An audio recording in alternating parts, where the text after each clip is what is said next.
Testing, 1, 2, 3, testing, testing. Hey everyone, this is Eerie Knight of the Pseudo Posse, and wow, doesn't it feel good to be back? It's getting hard to see everybody. We've been on hiatus from 7 Days to Die for the past few months, but we're back with the upcoming 2.0 update. Given that by the time I upload this, there will be probably, by my calculations, a million videos summarizing the dev stream. Instead, I'm going to pivot to what specific features I am most excited about and talk a bit more in depth on those topics. Okay, enough chatter. Let's dive into it. It should come as no surprise that all of my excitement derives from all the building related possibilities that will come from several of the core changes made in the update. As has been teased already, there are new enemies and tiers coming. Not all have been showcased, but they've revealed the Plague Spitter in the desert biome that can spawn a swarm of pestilence. It is a ranged attack that has its own hurt box, meaning that it can be killed unlike Cop Spit. This swarm is best handled via melee strikes and can be taken out pretty easily. The true challenge, though, lies in the fact that while it keeps spitting at you, spawning more and more pestilence, you are distracted from other threats in the meantime. The second new enemy showcased in the dev stream is the Frost Claw that spawns in the snow biome.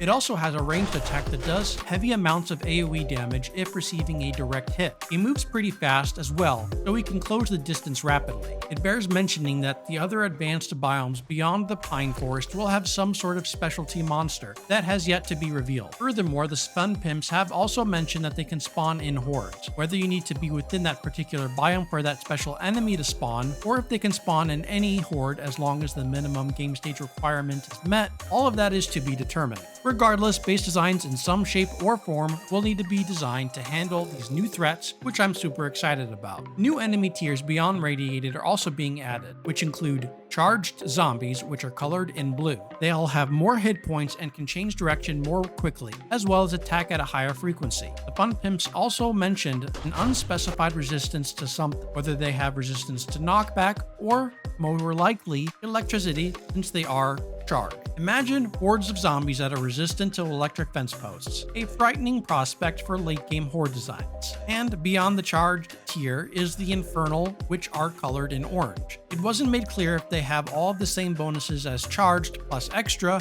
but they are definitely the strongest and they can chew through blocks incredibly fast, making no place truly safe. That triple layer concrete wall won't last long against even a half dozen of these guys. Beyond the new enemies and higher tiered zombies, there is a tweak in their behavior in that they can more gracefully move through 1 meter holes, so base designs will need to be adjusted to accommodate this change. Another feature that I'm pretty excited about, though unrelated to base building, is the new dynamic weather system. This is a completely separate system from the biome progression mechanic in that in any biome beyond the Pine Forest, there is a chance for a storm to occur, the frequency of which can be adjusted in the game settings that range from 0 to 500%. While roaming out in one of the biomes, a warning will display, giving you 60 seconds to find shelter. During this phase, the wind will pick up, trees might get even knocked down, but things won't escalate further until the storm starts. It should be mentioned that this warning cannot be toggled on or off, but I assume modders will be able to do that in the near future. After the warning period ends, you'll start taking damage while out in the open.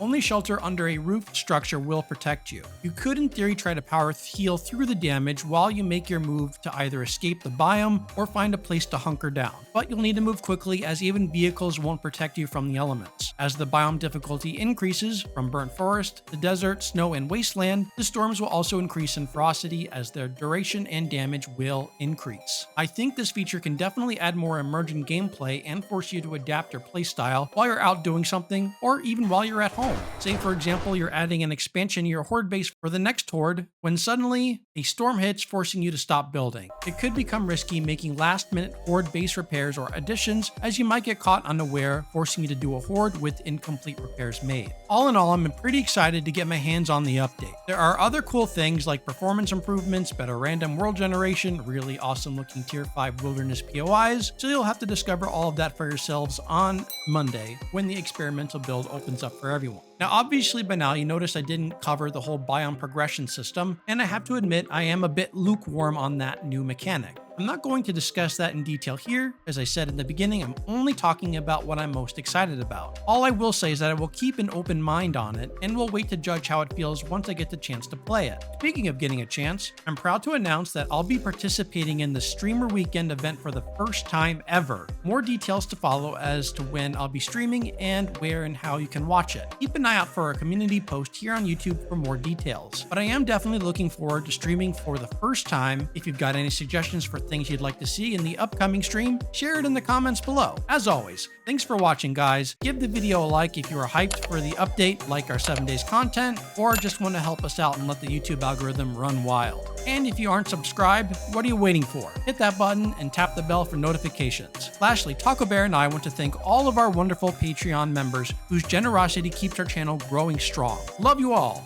Anyways, this is Eerie Knight signing off. See you all in the next update.